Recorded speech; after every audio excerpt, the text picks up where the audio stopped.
ന്യായാധിപന്മാരുടെ പുസ്തകത്തിൽ നിന്നുള്ള വായന. അധ്യായം 2. ബോക്കിമിൽ വെച്ചുള്ള മുന്നറിയിപ്പ്. കർത്താവിൻ്റെ ദൂതൻ ഗിൽഗാലിൽ നിന്ന് ബോക്കിമിലേക്ക് ചെന്നു. അവൻ പറഞ്ഞു, നിങ്ങളുടെ പിതാക്കന്മാർക്ക് കൊടുക്കാമെന്ന് വാഗ്ദാനം ചെയ്ത ദേശത്തേക്ക് ഞാൻ നിങ്ങളെ ഈജിപ്തിൽ നിന്ന് കൊണ്ടുവന്നിരിക്കുന്നു.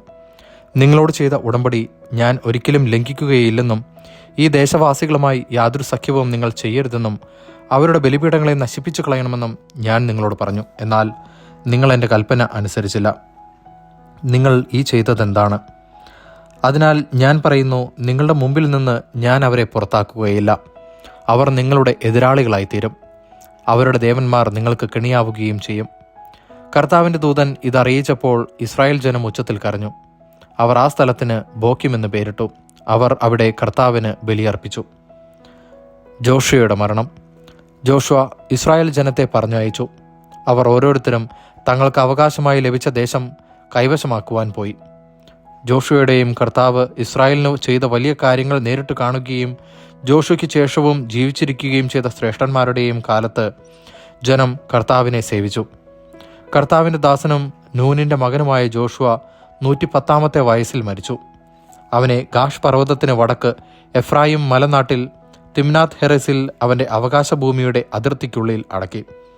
ആ തലമുറ മുഴുവൻ തങ്ങളുടെ പിതാക്കന്മാരോട് ചേർന്നു. അവർക്ക് ശേഷം കർത്താവിനെയോ ഇസ്രായേലിന് അവിടുന്ന് ചെയ്ത വലിയ കാര്യങ്ങളെയോ അറിയാത്ത മറ്റൊരു തലമുറ വന്നു. ബാലിനെ ആരാധിക്കുന്നു. ഇസ്രായേൽ ജനം കർത്താവിൻ്റെ മുമ്പിൽ തിന്മ ചെയ്തു. ബാൽ ദേവന്മാരെ സേവിച്ചു. തങ്ങളുടെ പിതാക്കന്മാരെ ഈജിപ്തിൽ നിന്ന് കൊണ്ടുവന്ന ദൈവമായ കർത്താവിനെ അവർ ഉപേക്ഷിച്ചു. ചുറ്റുമുള്ള ജനങ്ങളുടെ ദേവന്മാരുടെ പിന്നാലെ പോയി അവയ്ക്ക് മുമ്പിൽ കുമ്പിട്ടു. അങ്ങനെ അവർ കർത്താവിനെ പ്രകോപിപ്പിച്ചു. അവർ കർത്താവിനെ ഉപേക്ഷിച്ച് ബാൽ ദേവന്മാരെയും അസ്താർത്തെ ദേവതകളെയും സേവിച്ചു. ഇസ്രായേലിനെതിരെ കർത്താവിൻ്റെ കോപം ജ്വലിച്ചു. അവിടുന്ന് അവരെ കവർച്ചക്കാർക്ക് ഏൽപ്പിച്ചു കൊടുത്തു. അവർ അവരെ കൊള്ളയടിച്ചു. ചുറ്റുമുള്ള ശത്രുക്കളുടെ ആധിപത്യത്തിന് അവരെ വിട്ടുകൊടുത്തു. അവരോട് എതിർത്ത് നിൽക്കുവാൻ അവർക്ക് കഴിഞ്ഞില്ല. കർത്താവ് ശപഥം ചെയ്ത് അവർക്ക് മുന്നറിയിപ്പ് നൽകിയിരുന്നതുപോലെ ചെന്നിടത്തൊക്കെയും നാശം വരത്തക്ക വിധം കർത്താവിൻ്റെ കരം അവർക്കെതിരായിരുന്നു. അവർ വളരെ കഷ്ടത അനുഭവിച്ചു. അപ്പോൾ കർത്താവ് ന്യായാധിപന്മാരെ നിയമിച്ചു. കവർച്ച ചെയ്തിരുന്നവരുടെ ആധിപത്യത്തിൽ നിന്ന് അവർ അവരെ രക്ഷിച്ചു. എങ്കിലും ന്യായാധിപന്മാരെ അവർ അനുസരിച്ചില്ല. പ്രത്യുത അന്യദേവന്മാരുടെ പുറകെ പോയി അവരെ വന്ദിച്ചു. കർത്താവിൻ്റെ കൽപ്പനകൾ അനുസരിച്ച് ജീവിച്ച പിതാക്കന്മാരുടെ മാർഗത്തിൽ നിന്ന് അവർ വേഗം വ്യതിചലിച്ചു. അവർ അവരെ അനുകരിച്ചില്ല. ന്യായാധിപന്മാരെ നിയമിച്ചപ്പോഴൊക്കെ കർത്താവ് അവർ ഓരോരുത്തരോടും കൂടെ ഉണ്ടായിരുന്നു. അവരുടെ കാലത്ത് കർത്താവ് ശത്രുക്കളുടെ കയ്യിൽ നിന്ന് ജനത്തെ രക്ഷിച്ചിരുന്നു. കാരണം തങ്ങളെ പീഡിപ്പിക്കുകയും മർദ്ദിക്കുകയും ചെയ്യുന്നവർ നിമിത്തമുള്ള അവരുടെ രോദനം കേട്ട് കർത്താവിന് അവരിൽ അനുകമ്പ ജനിച്ചിരുന്നു.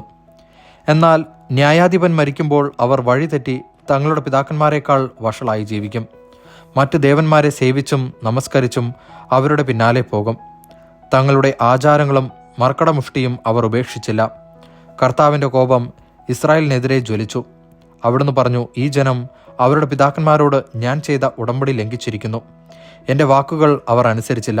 അതിനാൽ ജോഷുവ മരിക്കുമ്പോൾ അവശേഷിച്ചിരുന്ന ജനതകളെ അവരുടെ മുമ്പിൽ നിന്ന് ഞാൻ നീക്കിക്കളയുകയില്ല. അങ്ങനെ തങ്ങളുടെ പിതാക്കന്മാരെ പോലെ കർത്താവിൻ്റെ വഴികളിൽ നടക്കാൻ അവർ ശ്രദ്ധിക്കുമോ ഇല്ലയോ എന്ന് എനിക്ക് പരീക്ഷിക്കണം. അതുകൊണ്ട് കർത്താവ് ആ ജനതകളെ ഉടനെ നീക്കിക്കളയുകയോ ജോഷുവയുടെ കൈകളിൽ ഏൽപ്പിച്ചു കൊടുക്കുകയോ ചെയ്തില്ല. ദൈവവചനമാണ് നാം കേട്ടത്.